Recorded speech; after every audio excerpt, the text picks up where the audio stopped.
Vamos a ver otras patologías, pero que ya afectan específicamente a venas y que afectan a vasos linfáticos.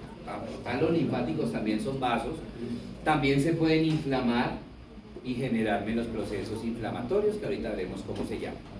Hablemos de una patología muy frecuente en las venas, las varices, que ahorita me preguntaban allí por las varices, ¿sí? ¿Qué es el síndrome varicoso? Recordemos que las venas tienen una circulación de retorno, es decir, se están ¿qué? Devolviendo, buscando ¿a quién? Al corazón, ¿correcto? Entonces, las arterias, pues como están saliendo del corazón y por gravedad, pues las arterias no sufren de varices, ¿cierto? En cambio las venas sí, porque las venas por gravedad están tratando de llegar al corazón, ¿verdad? Entonces, esa es una de las principales motivos por cuales los síndromes varicosos ocurren más frecuentemente a nivel de las venas que en las arterias, ¿cierto? ¿Cuál es el trastorno fisiopatológico que ocurre en el síndrome varicoso? ¿Sí?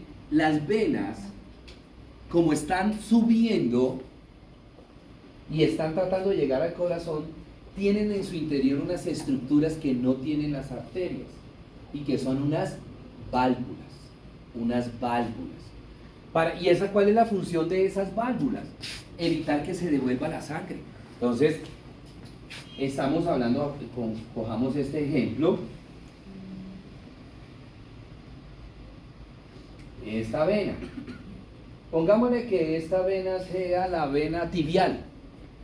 ¿Cuál quieren, la anterior o la posterior? Bueno, cojamos la safena. ¿A dónde llega la safena menor? ¿Cómo que no sabe si usted estuvo en clase de morfo? ¿O el viejito de morfo no les dio todo ese tema? ¿A dónde llega, a dónde drena la vena safena menor? Eso lo vimos la tercera semana del mes de agosto. Llega al corazón. ¿Su merced no sabe que engañarnos a nosotros los niños eso es pecado? ¿Cómo la safena menor va a llegar al corazón? A la femoral. No. Sigan diciendo venas. A vena cuáquer también echen ahí de paso. Bueno, ya dijeron que al corazón, ya dijeron que a la femoral. ¿A alguien se le ocurre de pronto la yugular? A la vena yugular. No. ¿Aquí cómo se llama este arco? Sebastián, ¿a dónde llega la vena safena menor?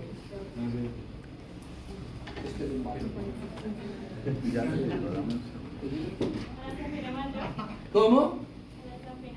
No, la safena mayor no llega, la menor no llega a la mayor. Próxima clase, hago quiz de drenaje venoso de extremidad inferior y superior. No, el profe no se hace, ya le digo, espérame. Así que a sacar los dibujitos que yo les hice. Hago quiz de este tema de hoy y de drenaje venoso. ¿A la poplitea? Llega la poplitea, pero no crea que no les voy a hacer el quiz de drenaje. Ya que dijeron, ya nos salvamos del quiz, no. Yo dije, ¿cómo soy yo? Estas son las válvulas. Recuerden que entonces como es de retorno, ¿está subiendo o bajando? Está subiendo. Entonces, sístole del corazón, ¡chum! Llegó sangre acá. ¿Sí? Volvió otra vez a contraerse el corazón. Se abren las válvulas y pasa esta sangre de aquí para acá. ¿Sí? Y acá llega otra cantidad de sangre X que viene de más abajo. Y así sucesivamente va subiendo. La sangre venosa va subiendo por tramos hasta llegar al corazón. ¿Sí? Hasta llegar al corazón. Su santidad. Esa sangre de las extremidades inferiores, ¿a través de qué vaso sanguíneo llega al corazón?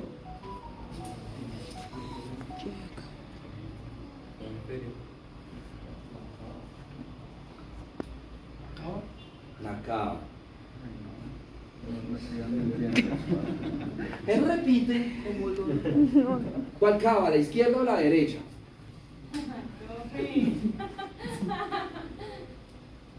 ¿Cuál cava? ¿La izquierda o la derecha?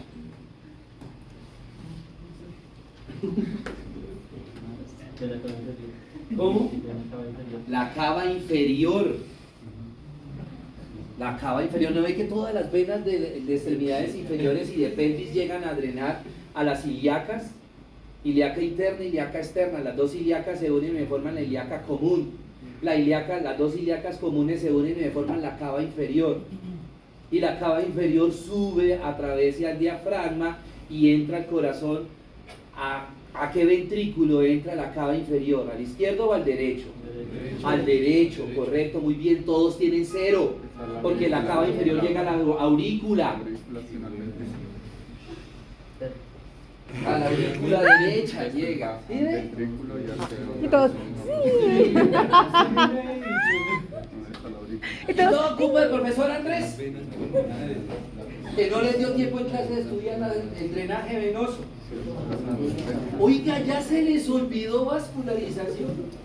Próxima clase, vascularización de cuello para abajo. No. Bueno. No tienen tiempo de sobra. Tienen tiempo para estudiar. ¿A quién nos mandan no repasar? Yo les dije a ustedes el día de la inducción, tienen que repasar. Y no repasar. Ya saben, próxima clase de corazón para abajo todo el drenaje. Agradezco que es solo venoso. Ah, bueno. No les meto el arterial. Claro está que ahorita les hago preguntitas y no. Ay, no, profe, calmaos. La calmación, ustedes con la calmación. Muchachos, ya se les olvidó eso que lo vimos pues, hace menos de 6 meses. Y, sí, y ya diagnosticaron el primer Alzheimer en jóvenes, ¿no? En Estados Unidos, en un muchacho de 19 años. Voy a mandar a hacer exámenes aquí a ver. Ese lóbulo frontal. Y ahorita, Sergio, Ahí quedó. ¿cómo hacemos para que pase la memoria? Pues estudiar, mamita, repase. Muy bien, entonces, ¿qué pasa? Que cuando estas válvulas se dañan, las válvulas, yo siempre pongo este ejemplo, las válvulas son como esta puerta. Entonces cada vez que haya sístole, la puerta está cerrada, la puerta se abre, pasa sangre de aquí para allá, ¿sí? Y así sucesivamente. Pero cuando esta válvula, esta puerta está dañada, que no se cierra bien, que hay una insuficiencia valvular, ¿qué sucede? ¿Qué sucede? Miren, ¿qué sucede? Correcto, que hay una sangre que normalmente quiere pasar de aquí para allá. Y hay otra sangre que está acá que se quiere ¿qué? Por gravedad quiere ¿qué? Devolverse. ¿Sí? Y entonces aquí ¿qué se va a armar? El choque, lo que decía Un usted, choque la- de sangre. Se me genera una turbulencia. Y esa turbulencia empieza a golpear las paredes del vaso sanguíneo, de esta vena las empieza a golpear. ¿Qué le va a pasar a esa vena? Se dilata. Y es cuando en ese momento empieza a hacer este camino, como de serpiente, pierde ese trayecto rectilíneo. Se va dilatando. Hasta que llega un momento en que en la medida que se va dilatando, ¿qué le está pasando al grosor de las paredes del vaso? Se adelgaza. Si sigue esa turbulencia acá golpeando, ¿qué le va a pasar al vaso? Se rompe, se perfora y aparecen las hemorragias, las úlceras varicosas. Fíjate qué fácil. Pero si yo sé morfología, hermano, porque si no termino con la safena menor en el cerebro. Miren. Ah, eso es el... ¿Y qué más pasa? Hombre, que donde se está lesionando la válvula se empiezan a depositar plaquetas. ¿Y qué me van a formar? Un coágulo, un trombo. Y ese trombo se puede desprender. Y llega o al corazón y un infarto, o puede llegar a pulmón, una embolia pulmonar. ¿Sí? Una embolia pulmonar. Mira acá un trombo. Grande. Sí. Grande ese trombo. Bueno. Pasemos a otro problema, la tromboflebitis o la flebotrombosis. Es lo mismo que la varice, pero en el drenaje venoso profundo. El síndrome varicoso afecta a las venas superficiales, o sea, safena mayor, menor. Y la tromboflebitis afecta a las venas profundas, o sea, poplitea, tibial anterior, tibial posterior, peronea. ¿Sí? Pero el resto es igualito, igualito. Simplemente la diferencia es qué tipo, o sea, si la vena que está tapando es o afectando es superficial o profunda. Linfangitis y linfedema. ¿Qué es la linfangitis? Es una inflamación de un vaso linfático, inflamación de un vaso linfático, y el linfedema, el vaso linfático se inflama, pero porque hay un proceso obstructivo. En la linfangitis no hay proceso obstructivo, en el linfedema sí. Entonces se empieza a acumular la linfa y se dilata el vaso linfático y se inflama, ¿cierto? Bueno. Tumores. El hemangioma. ¿Hema qué significa? Sangre. ¿En qué significa? Angio, arteria. Oma, todo tumor que termine en oma es un tumor benigno. Si el tumor termina en sarcoma, es maligno. Entonces, yo ya puedo saber que es un hemangioma. Es un tumor benigno que afecta principalmente las arterias, ¿cierto? Hay dos tipos de hemangioma. Hay un hemangioma cavernoso y hay un hemangioma cutáneo o capilar. Ese es el hemangioma capilar o cutáneo, ¿sí? Que lo podemos ver en la planta del pie, lo podemos ver en la región glútea o en la cara, ¿sí? Ahí en la cara. No se le hace nada, porque es un tumor benigno, no produce síntomas, no se le hace nada. Y este es el cavernoso, aparece en una víscera. Los cavernosos, el hallazgo es accidental. ¿Cómo así? Hombre, estamos operando al paciente, le estamos haciendo una apendicectomía y le veo el hemangioma, la manchita en el ciego o en el ilion, ¿sí? No se le hace nada porque es un tumor benigno. Simplemente, dato curioso. Oiga, usted tiene un tumor benigno en el ciego. Tranquilo, no pasa nada. ¿Verdad?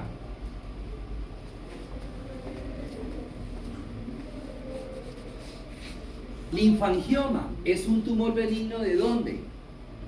De los vasos linfáticos. Principalmente tienden a aparecer en los linfáticos del cuello, en la cadena ganglionar linfática del cuello.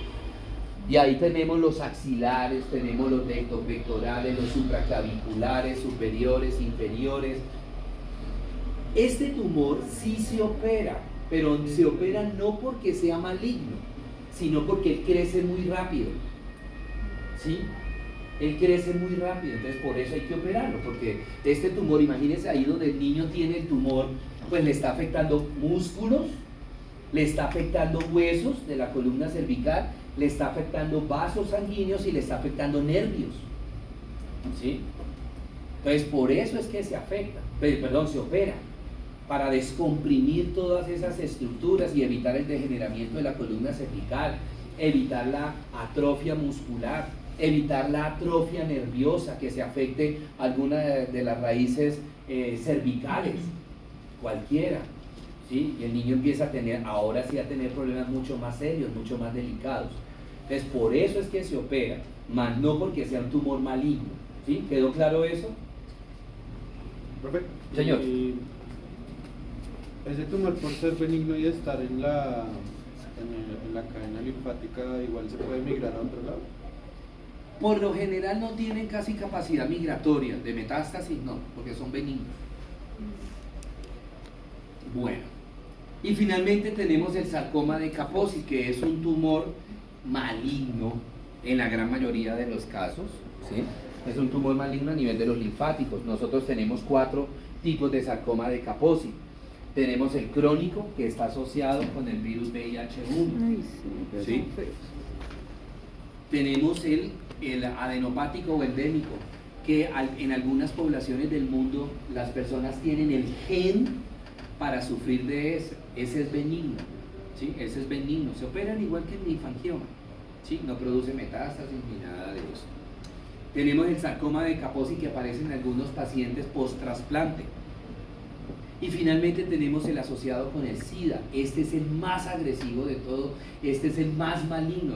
Cuando un paciente VIH positivo tiene un sarcoma de Kaposi, ¿sí? Por lo general ya es fase terminal de la enfermedad. Ay, sí. ¿Sí? Y tenemos a nivel de la región inguinal, este paciente, todas esas lesiones moradas que ustedes ven, son los sarcomas de Kaposi. Era un paciente con VIH-Sida. ¿Sí? Cuando empiezan a aparecer las primeras lesiones del sarcoma, o sea, rapidito se llevan al paciente. O sea, la metástasis es rápida y rápidamente empieza a diseminarse por todo el cuerpo. No podemos hacer nada. ¿Sí? ¿Listo? Bueno, muy bien. Preguntas, dudas, inquietudes. En Equation, las preguntas las voy a hacer en la próxima semana.